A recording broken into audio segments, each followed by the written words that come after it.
محبت ایک ایسا لفظ ہے جو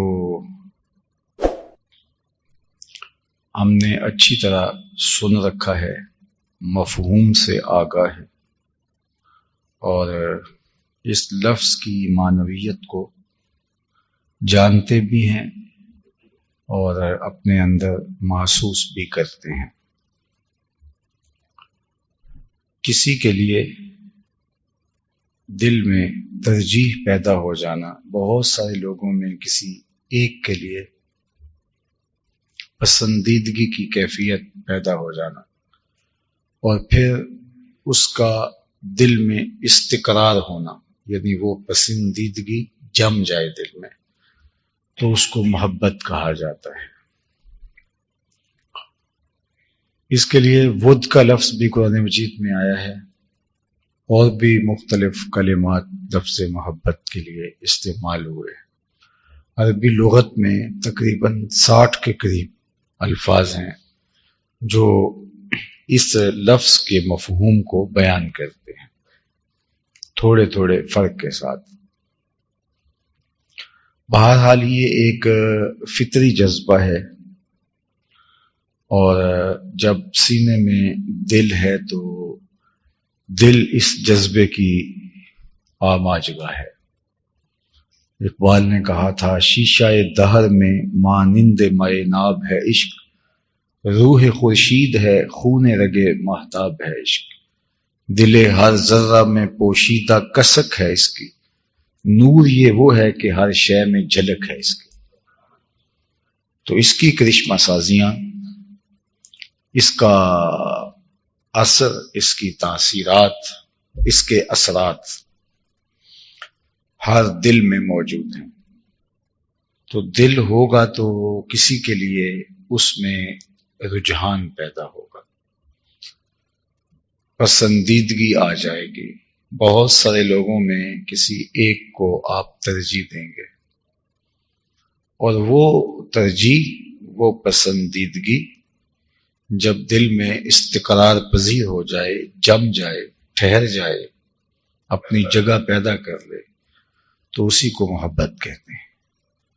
اور وہ محبت جب اور زیادہ فراواں ہو جائے تو اس کو ود کہا جاتا ہے۔ اسی سے لفظ ودود ہے۔ اللہ تعالیٰ اپنے بندوں سے محبت فرمانے والا ہے، اور جب وہ بہت زیادہ آگے بڑھ جائے تو اس کو عشق کا نام دے دیا جاتا ہے، اور جب وہ حد سے تجاوز کر جائے تو وہ جنون کا رنگ اختیار کر لیتی ہے۔ قرآن مجید میں محبت کا لفظ ایک بار نہیں، بار بار استعمال ہوا ہے مختلف مقامات پر۔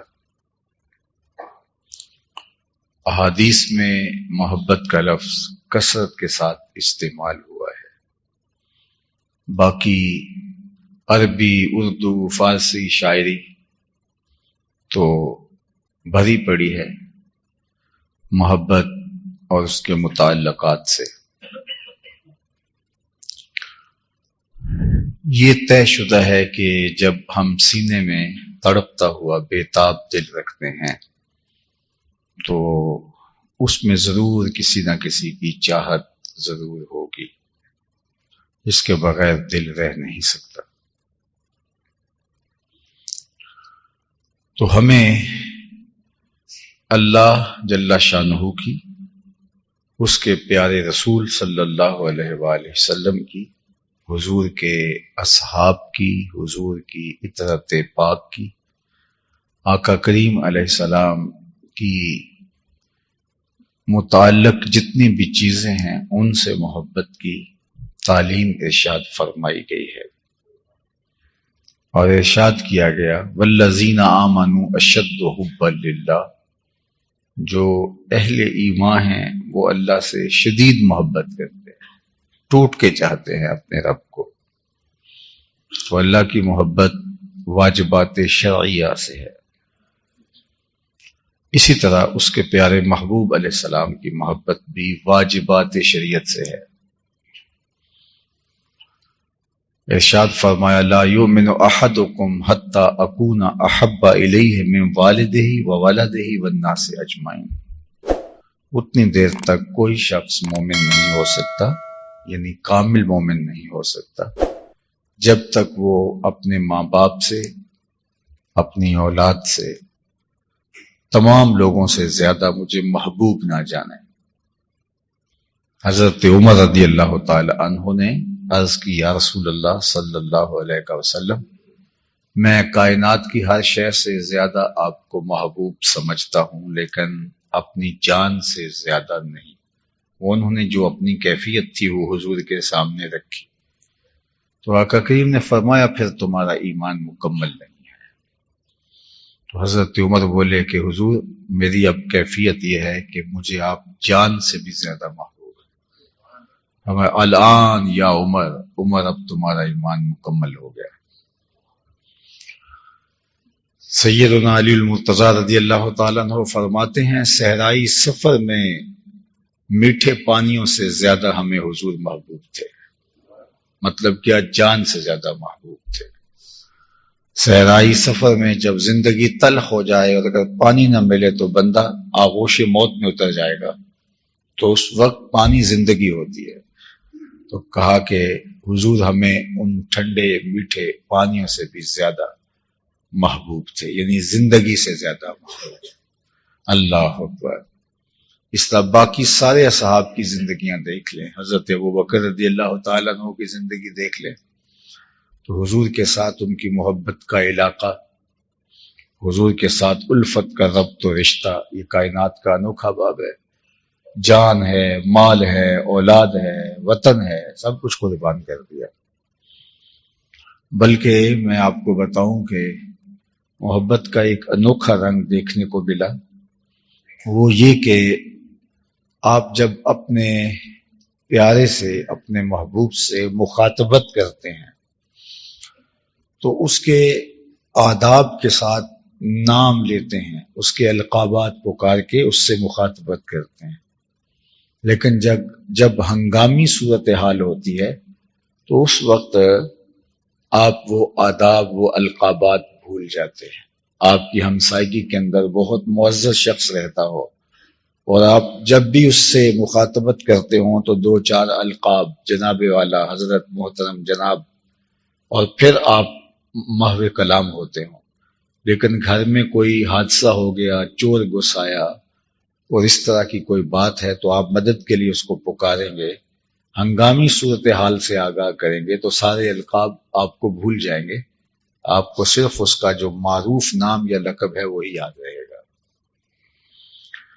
لیکن یہاں مظہر محبت دیکھیے، جب سارے سوراخ بند کر کے ایک سوراخ بچ گیا، اس میں اپنی ایڑی رکھ لی اور کہا جان عالم اندر تشریف لے آئیے۔ یہ غار ثور کی کہانی ہے اور حضرت عمر بیان کرتے ہیں رضی اللہ تعالیٰ عنہ، اور جب یہ بیان کر رہے تھے اور ساتھ رو بھی رہے تھے اور ساتھ یہ بھی کہہ رہے تھے کہ عمر یہ ساری زندگی کی نیکیاں ابو بکر لے لے اور یہ ایک رات کی نیکی مجھے دے دے۔ تو کہا کہ جب حضور علیہ السلام اندر تشریف لائے اور حضرت ابو بکر رضی اللہ تعالی عنہ کی گود میں، آغوش ابو بکر میں حضور نے سر انور رکھا، اللہ اکبر، کیسا منظر ہوگا! ایسے لگ رہا ہوگا جیسے ریحل میں قرآن رکھا ہوا ہے۔ تو حضور آرام فرمانے لگے۔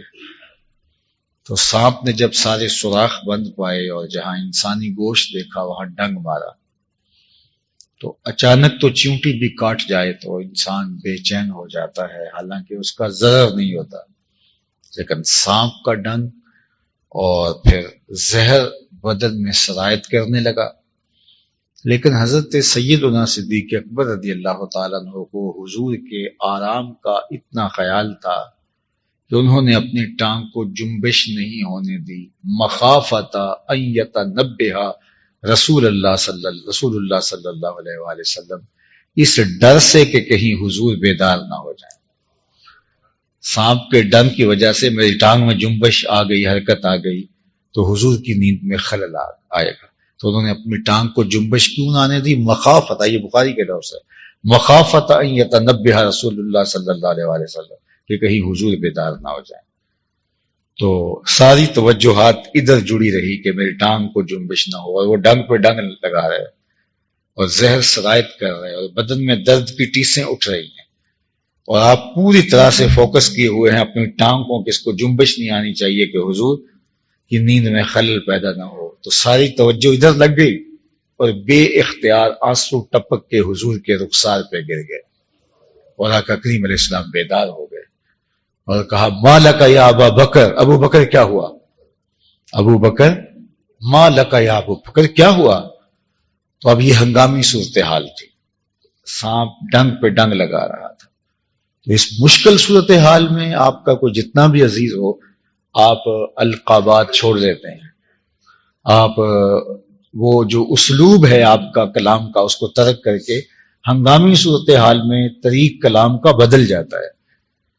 اور آپ نے زندگی میں یہی دیکھا ہے. لیکن محبت جس درجہ کمال پہ تھی، سیدنا صدیق اکبر رضی اللہ تعالیٰ عنہ بولے لدغت فداک امی و ابی یا رسول اللہ صلی اللہ علیہ وسلم، حضور میری ماں بھی آپ کے قدموں پر قربان ہو، میرا باپ بھی آپ کے قدموں پر قربان ہو، مجھے سانپ نے ڈس لیا ہے.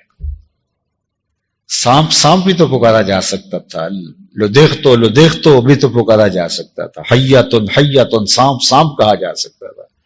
لیکن انہوں نے ادب کے اسلوب کو، محبت کے کرینے کو ترک نہیں کیا، اس لہجے میں فرق نہیں آنے دیا. اس ہنگامی صورتحال میں وہی اسلوب کلام جو حضور سے تخاطب کا ان کا ماضی کا انداز تھا، اسی کو اختیار کرتے ہوئے کہا لدغتو فداک امی و ابی یا رسول اللہ صلی اللہ علیہ وسلم، حضور میری ماں بھی آپ کے قدموں پہ قربان جائے، میرا باپ بھی آپ کی راہوں پہ نچھاور، مجھے سانپ نے ڈس لیا. اللہ اکبر. تو یہ محبت تھی، یہ ان کی الفت کا رنگ اور آہنگ ہے، اور ان کی محبت کا اسلوب اور انداز ہے.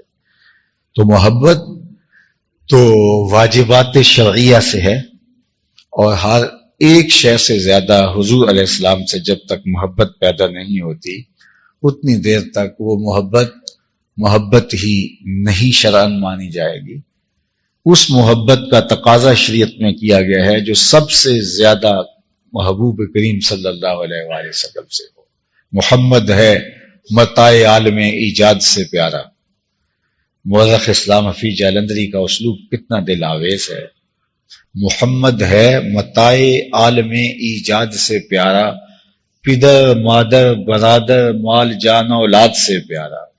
محمد کی محبت دین حق کی شرط اول ہے، اسی میں ہو اگر خامی تو سب کچھ نامکمل ہے. تو ان کی محبت کو ہمارے اوپر لازم کیا گیا. اللہ اکبر. اور میں آپ کو یہ بتاؤں کہ حضور کی ذات ایسی ذات والا صفات ہے کہ جو محبتوں کا مرکز ہے، پوری کائنات ان سے محبت کر رہی ہے. یعنی جو خالق ہے وہ خالق ہو کے بھی اپنے محبوب سے محبت کرتا ہے. اللہ اکبر. اپنے محبوب سے محبت کرتا ہے خالق ہو کے. اور فرشتے بھی حضور سے محبت کرتے ہیں، انسان بھی حضور سے محبت کرتے ہیں، جن بھی حضور سے محبت کرتے ہیں، حتیٰ کہ جو سینوں میں دل نہیں رکھتے ان کو بھی حضور سے پیار ہے، ان سے بھی الفت کا ربط و رشتہ ہے. جبریل امین جب سورہ الضحیٰ لے کر کے حاضر ہوئے تو مفسرین کے بقول 40 دن کے بعد وحی کا سلسلہ دوبارہ شروع ہوا تھا. جو وحی کا انقطاع ہوا وہ 40 دن تک رہا، جس کو فترت کا زمانہ کہتے ہیں. تو 40 دن تک جبریل آئے نہیں تھے. تو جب جبریل وحی لے کر آئے تو حضور نے فرمایا جبریل اتنی دیر کے بعد آئے. تو عرض کی انا عبد مامور، حضور میں تو عبد مامور ہوں، حکم کا پابند ہوں، جب حکم ہوگا مجھے آنا ہوگا. باقی رہی بات یہ کہ میں آپ کے اشتیاق میں تڑپ رہا تھا. بے لقائے یار ان کو چین آ جاتا اگر، بار بار آتے نہ یوں جبریل سدرا چھوڑ کے. تو حضور کا اشتیاق ان کے سینے میں، ان کے دل میں.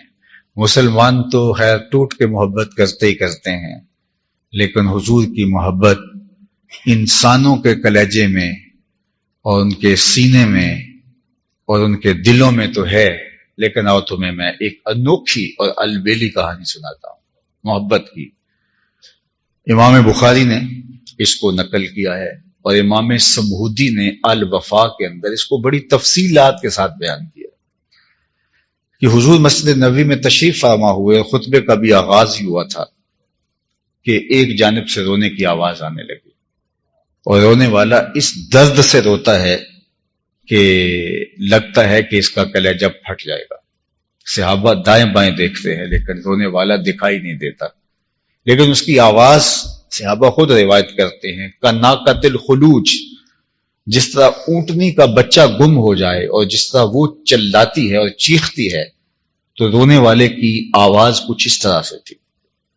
پھر دائیں بائیں دیکھا تو کوئی رونے والا دکھائی نہیں دیتا اور سب حیرت زدہ ہے، حتیٰ ارتج المسجد، یہاں تک کہ جو مسجد ہے وہ گونجنے لگی، اور عجیب کیفیت ہے اس کے رونے کا شور مچا ہوا ہے اور مسجد گونج رہی ہے اور اس کے درد سے سینوں میں دل دہل رہے ہیں، لیکن حیرت یہ ہے کہ رونے والا دکھائی نہیں دے رہا۔ فنزل النبی صلی اللہ علیہ وآلہ وسلم عن المنبر، حضور ممبر سے نیچے تشریف لائے اور ایک سمت چلے۔ کھجور کا ایک خشک تنا پڑا تھا، آج پہلے دن ممبر بچھایا گیا تھا حضور کے لیے۔ حضور علیہ الصلوۃ والسلام واز کرتے تھے، ایک تنا پڑا تھا دیوار کے ساتھ، اس کے ساتھ ٹیک لگا کے، تو جو دور والے تھے ان کی آرزو تھی کہ حضور کچھ بلندی پہ تشریف فرما ہوں، تو پھر آقا کریم کے لیے ممبر بنایا گیا۔ آج پہلے دن ممبر تیار ہو کے مسجد میں آیا تو انہوں نے ممبر رکھا، اور اس تنے کی ضرورت اب یہاں نہیں رہی تھی تو اس کو اٹھا کے ایک سمت لگا دیا۔ حضور جو ہی ممبر پہ قدم رکھا اور خطبے کا آغاز کیا، حضور کی جدائی میں وہ تڑپنے لگا، رونے لگا۔ کناقۃ الخلوج، جس طرح اونٹنی کا بچہ گم ہو جائے تو وہ روتی ہے، تو وہ یوں رو رہا ہے۔ حضور ممبر سے نیچے اترے اور جا کے اس کو اپنی آغوش میں لے لی۔ اب صحابہ کو پتا چلا رو تو یہ رہا ہے، تو جس طرح بچھڑا ہوا بچہ ماں کی گود میں آ جائے تو اس کی گگی بن جاتی ہے، تو جب تنے کو حضور نے اپنی آغوش میں سمیٹا تو حدیث میں آتا ہے کہ اس کی گگی سی بن گئی۔ پہلے تو چیخ رہا تھا، پھر ہچکیاں لینے لگا، پھر حضور اس کے اوپر اپنا شفقت کا ہاتھ پھیرتے رہے اور اس کی ہچکیاں بتدریج سسکیوں میں تبدیل ہو گئی، پھر اس کی سسکیاں بھی تھم گئیں اور وہ خاموش ہو گیا۔ حضور نے اس سے کچھ کہا اور واپس ممبر پہ تشریف لے آئے۔ صحابہ کی آنکھوں میں سوال چمک رہے تھے کہ یہ ماجرا کیا ہوا؟ کبھی درخت بھی روئے ہیں اور درخت بھی خشک، درختوں نے بھی کبھی انسانوں کی طرح چیخو پکار کی ہے، یہ ماجرا کیا ہوا؟ یہ تو انہیں سمجھ آ رہی تھی کہ یہاں سے اٹھا کے وہاں رکھا تو جدائی کا صدمہ گوارا نہیں کر پایا، لیکن درخت بھی کبھی روئے ہیں۔ اللہ کے محبوب علیہ السلام نے صحابہ کی آنکھوں میں سوالات دیکھے تو خود ہی ارشاد فرمایا لو لم افعل هكذا لحن الى یوم القیامہ، لوگوں میں اگر یوں ممبر سے اتر کے اپنے عاشق زار کو یوں تسلی نہ دیتا وہ قیامت تک روتا ہی رہتا۔ اللہ اکبر۔ تو یہ ہے درخت اور خشک تنا۔ رومی نے کہا تھا نا اس تنے ہنانا در ہجر رسول، زار می نالت چوں ارباب عقول، وہ عقل مند لوگوں کی طرح ہزاروں کتار رو رہا تھا حضور کے ہجر میں۔ آؤ اس سے بھی عجیب کہانی سناتا ہوں کہ حضور حضرت ابو بکر رضی اللہ تعالیٰ عنہ، حضرت عمر اور سیدنا عثمان غنی رضی اللہ تعالیٰ عنہ اور اللہ کے محبوب علیہ الصلوۃ والتسلیم احد پہاڑ کے اوپر تشریف لے جاتے ہیں۔ جو ہی ان کے قدم احد کی چھاتی پہ آتے ہیں تو وہ خوشی سے جھوم اٹھتا ہے۔ اللہ اکبر۔ مگر نازم بئیں ذوقے کہ پیشے یار می رقصم، مگر نازم بئیں ذوقے کہ پیشے یار می رقصم، تو وہ رقص میں آ گیا، وہ جھوم اٹھا۔ تو اللہ کے محبوب علیہ السلام نے زور سے اس کے اوپر اپنا پاؤں مارا اور فرمایا کہ اثبت احد فانما علیک نبی و صدیق و شہیدان، ٹھہر جاؤ، تمہارے اوپر اللہ کا ایک نبی ہے، ایک صدیق اور 2 شہید ہیں۔ تو اس کا سارا وہ جو رقص کی کیفیت تھی، اس کے جھومنے کا انداز تھا، وہ تھم گیا۔ اور پھر حضور علیہ السلام نے اس کہانی کو ایک دوسرے موقع پہ بیان کیا جب غزوہ تبوک سے واپس آئے۔ یہ غزوہ تبوک حضور علیہ السلام کا مدینہ المنورہ سے بہت زیادہ وقت جو حضور باہر رہے ہیں تو وہ تبوک کے موقع پہ رہے ہیں۔ ایک لمبی مسافت تھی، اور تبوک کے موقع پہ ہر شے مدینے کی حضور سے اداس ہو گئی تھی، اور یہی موقع تھا کہ لوگ مدینہ المنورہ کے خواتین بھی اور بوڑھے بھی بچے بھی باہر نکل کے حضور کا استقبال کرنے آئے تھے، اور ان کے پاؤں سے جب گرد اڑی تو جس سمت سے تبوک کے مجاہد آ رہے تھے حضور علیہ السلام کے ہمراہ، تو ہوا کا رخ ادھر تھا، تو گرد اڑ کے ان کے اوپر پڑی، تو انہوں نے اس گرد سے بچنے کے لیے اپنے اماموں کے جو عزبے ہیں یہ اپنے ناک کے اوپر رکھ لیے تاکہ اس گرد سے بچ جائیں۔ عمومی طور پہ یہ انسان کرتا ہے۔ تو حضور نے دیکھا تو حضور نے ایک تاریخی جملہ ارشاد فرمایا کہ ان کو پیچھے ہٹا لو، تم جانتے نہیں مدینے کی گرد میں بھی شفا رکھی ہے۔ اللہ اکبر۔ میں چم چم اکھا نہ لاواں، صدقڑے جاواں نی مٹی عرب دیے۔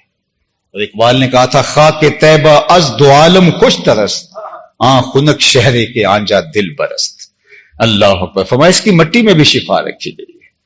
تو تبوک کا موقع تھا کہ لوگ بھی حضور علیہ السلام کو دیکھنے کے لیے بےتاب تھے، اور حضور بھی، ویسے تو حضور جب بھی مدینہ المنورہ کے قریب آتے تو سواری کو ایڑ لگا دیتے، سواری کو تیز کر دیتے، اشتیاق زیارت مدینہ میں۔ اللہ اکبر۔ تو اللہ کے محبوب علیہ السلام جو ہی تشریف لائے تو سامنے جبل احد نظر آیا، تو آقا کریم علیہ السلام نے ارشاد فرمایا احد جبل یحبنا ونحبہ، احد ایسا پہاڑ ہے جو ہم سے پیار کرتا ہے، ہم اس سے پیار کرتے ہیں۔ اللہ اکبر۔ آپ مسجد نبوی سے احد کی زیارت کے لیے جائیں تو احد کے قریب آ کے جو ہے وہ ایک جگہ ہے، وہاں یہ حدیث جلی حروف میں لکھی ہے، جہاں احد شروع ہوتا ہے، احد شریف شروع ہوتے ہی حدیث جلی حروف میں وہاں کی بلدیہ نے لکھی ہے احد جبل یحبنا ونحب۔ یہ حضور نے تبوک سے واپسی پر کہا تھا کہ یہ پہاڑ ہم سے پیار کرتا ہے اور ہم اس سے پیار کرتے ہیں۔ اللہ اکبر۔ تو ہمارے ایک استاد تھے، وہ فرمایا کرتے تھے ذوق میں کہ پھر احد بھی ہمارا پیر بھائی ہوا، کہ ہم بھی حضور سے پیار کرتے ہیں اور احد بھی حضور سے پیار کرتے ہیں۔ اور میں جب مدینہ المنورہ حاضر ہوتا ہوں تو میں اپنے دوستوں کو کہتا ہوں کہ آج اگر ہم پرانا مدینہ ڈھونڈنے نکلیں تو پرانے مکان بھی نہیں ہیں، وہ پرانی چیزیں بھی نہیں ہیں۔ ظاہر ہے جہاں کچے مکان تھے وہاں عالی نصب ہوٹل بن گئے ہیں، وہ ممیاتی ہوئی بکریاں، وہ جگالی کرتے ہوئے اونٹ، وہ کچی سڑکیں، وہ کنویں اور کنویں کے اندر پڑے ہوئے ڈھول، اب سب کچھ نہیں ہے۔ لیکن میں کہتا ہوں جب احد پہ جاتے ہیں تو میں کہتا ہوں دیکھو اس پہاڑ کو، یہ نہیں بدلا، 14 صدیاں قبل ڈائریکٹ حضور کی نظریں یہاں پڑی تھی، اور حضور علیہ الصلوۃ والسلام نے کہا تھا احد جبل یحبنا ونحبہ، یہ ہم سے پیار کرتا ہے اور ہم اس سے پیار کرتے ہیں۔ آج کل وہ احد پر انہوں نے لائٹنگ بھی کر دی ہے، تو ایک دم سلام کر کے نکلے تو مسجد نبوی کا ماحول تھا، تو عجیب اس وقت کیفیت پیدا ہوئی۔ تو میرے ساتھ ایک دوست تھا، میں نے کہا کہ وہ آمد ہو رہی ہے آپ لکھ لو، تو مدینے کے شام و سحر اللہ اللہ، کہاں میں کہاں ان کا در اللہ اللہ۔ تو اس طرح چلتے رہے اور وہ لکھتے رہے، تو جو ہی باب فہد سے ہم اپنے ہوٹل کی طرف مڑے تو سامنے جبل احد تھا، تو برجستہ جو شعر اس وقت میری زبان پر آیا اور دوست نے لکھ لیا کہ وہ جبل احد پربتوں کا شہنشاہ۔ اللہ اکبر۔ شعر کا حسن دیکھیے، یہ آورد کا نہیں ہے، آمد کا شعر ہے، اور وہاں باب فہد کے سامنے اچانک دیکھ کر کے یہ لفظ عطا ہوئے وہ جبل احد پربتوں کا شہنشاہ، محب شہ بحر و بر اللہ اللہ، محب شہ بحر و بر اللہ اللہ۔ فما احد جبل یحبنا ونحبہ، احد ایسا پہاڑ ہے جو ہم سے پیار کرتا ہے اور ہم اس سے پیار کرتے ہیں۔ اور میں آپ کو یہ بتاؤں کہ جب قیامت قائم ہوگی تو احد اٹھا کے جنت میں لے جایا جائے گا۔ اللہ اکبر۔ رکن من اراکین الجنہ، یہ جنتی پہاڑ ہے، 15 کلومیٹر پر پھیلا ہوا پہاڑ، اس کی اگر شکل دیکھیں اوپر سے تو لگتا ہے جس طرح اس میں محمد لکھا ہوا ہے صلی اللہ علیہ وآلہ وسلم. تو پتھر بھی ان سے پیار کریں، درخت بھی ان سے پیار کریں. حضور تشریف فرما تھے تو ایک صحابی آئے اور کہا حضور میرا اونٹ پاگل ہو گیا ہے، اور اونٹ جب دیوانہ ہو جائے تو یہ بالخصوص جو صحرائی علاقوں کے رہنے والے لوگ شاید کوئی یہاں ہو وہ جانتے ہیں بہت خطرناک ہو جاتا ہے. ہمارے پنجابی میں کہتے ہیں کہ اونٹ دا کھور جو ہے یہ بہت خطرناک ہوتا ہے. تو اونٹ جب پاگل ہو جائے، جب دیوانہ اور مجنون ہو جائے تو پھر یہ سنبھالنا مشکل ہوتا ہے. اس وقت 4 دیواریاں تھیں، اور اب بھی پرانے باغات مدینہ میں آپ دیکھ سکتے ہیں کہ اس کی 4 دیواریاں ہیں. تو وہاں تھا تو حضور کی خدمت میں آ کے صحابی نے عرض کیا تو آقا کریم فرمایا چلو میں تمہارے ساتھ چلتا ہوں. اس کے عرض کرنے کا مقصد بھی یہی تھا. اللہ اکبر. صحابی جانتے تھے ہر دکھ کا مداوا اس چوکھٹ سے ملے گا. یہ کوئی مجھے تو آ کے نہیں پوچھتا. آپ جب بھی مجھے پوچھنے آتے ہیں کوئی مسئلے پوچھنے آتے ہیں، کبھی آپ کوئی ایسی چیز کے لیے تو نہیں آئی جو میرے ڈومین میں نہ آتی ہو. وہ آپ تو اسی کو پوچھتے ہیں نا جو میرے دائرہ کار میں آتی ہے. اب صحابی کا اونٹ پاگل ہو گیا اور وہ آیا حضور کے پاس ہے. اسے پتا ہے ہر درد کا مداوا اس چوکھٹ سے ملے گا. آقا کریم نے نہیں کہا میاں اونٹ پاگل ہو گیا ہے مجھ سے تو کوئی شرعی مسئلہ پوچھو. حضور بھی اس کے ساتھ چل دیے. صحابہ کہتے ہیں ہم ڈرے، اس لیے ڈرے کہ اونٹ جب پاگل ہو جاتا ہے تو بڑا خطرناک ہو جاتا ہے. خیر جب حضور تشریف لے باغ میں تو دوسرے کنارے اونٹ تھا. حضور کو دیکھا تو وہ بھاگ کر کے آیا، اور ہمارے دل کے اندر ایک خوف تھا کہ کہیں حضور کو کوئی غضب نہ پہنچا دے. لیکن جو ہی وہ قریب آیا اس نے اپنی پیشانی حضور کے قدموں میں رکھ دی اور اونٹ بڑبڑانے لگا جس طرح کچھ کہتا ہو. تو آقا کریم نے فرمایا کہ یہ شکایت کرتا ہے، اور پھر ان کو شکایت بتائی اور فرمایا کہ اس کے کام تم زیادہ لیتے اور چارہ کم دیتے ہو. جب اونٹ کی اس محبت کو، امڑتے جذبے کو اور اس کی سجدہ ریزی کو صحابہ نے دیکھا تو انہوں نے اللہ کے محبوب کی بارگاہ میں عرض کی نحنو احق ان نسجد للنبی صلی اللہ علیہ وسلم. حضور ہمارا زیادہ حق پہنچتا ہے کہ ہم آپ کو سجدہ کریں. جب یہ اونٹ ہو کے سجدہ کر رہے ہیں تو ہم تو آپ کی امتی ہیں، یہ سجدہ تعظیمی ہے، تو ہم بھی آپ کو سجدہ کرنا چاہتے ہیں. تب حضور نے فرمایا تھا کہ میری شریعت میں اگر جائز ہوتا تو میں بیوی کو حکم دیتا کہ وہ شوہر کو سجدہ کیا کرے. تو جانور کیا، پتھر کیا، درخت کیا، کائنات کا ذرہ ذرہ ان سے پیار کرتے ہیں. امام احمد بن حنبل نے لکھا ہے اپنی مسند کے اندر کانا وحشن لآل محمد صلی اللہ علیہ وآلہ وسلم. حضور کے خاندان کے ہاں ایک چھوٹا سا پرندہ تھا، ممولہ تھا، ایک چھوٹا سا پرندہ تھا. اور جب آقا کریم گھر میں ہوتے تو وہ کسی کونے میں بیٹھ کے حضور کو تکتا رہتا تھا، اور جب آقا کریم باہر تشریف لے جاتے اضطربا تو وہ مضطرب ہو جاتا. کبھی دیوار پہ، کبھی چھت پہ، کبھی نیچے، کبھی فرش پہ، وہ بے چین ہو کے گھومتا رہتا.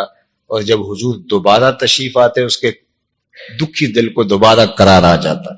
اور باقاعدہ صحابہ کہتے ہیں اور حضور کے اہل خاندان کہتے ہیں کہ ہم نے اس کی یہ کیفیت دیکھی کہ گھر نہیں ہے حضور تو اس کی بے چینی نہیں دیکھی جاتی تھی، اور جو ہی حضور گھر تشریف لے آتے تو اس کے دل کو سکون ہو جاتا، دل کو قرار مل جاتا. تو پتھر کیا، درخت کیا، چوپائے کیا، پرندے کیا. حضرت علی المرتضیٰ فرماتے ہیں میں اس پتھر کو آج بھی جانتا ہوں جو بعثت سے قبل حضور گزرتے تھے تو سلام کہا کرتا.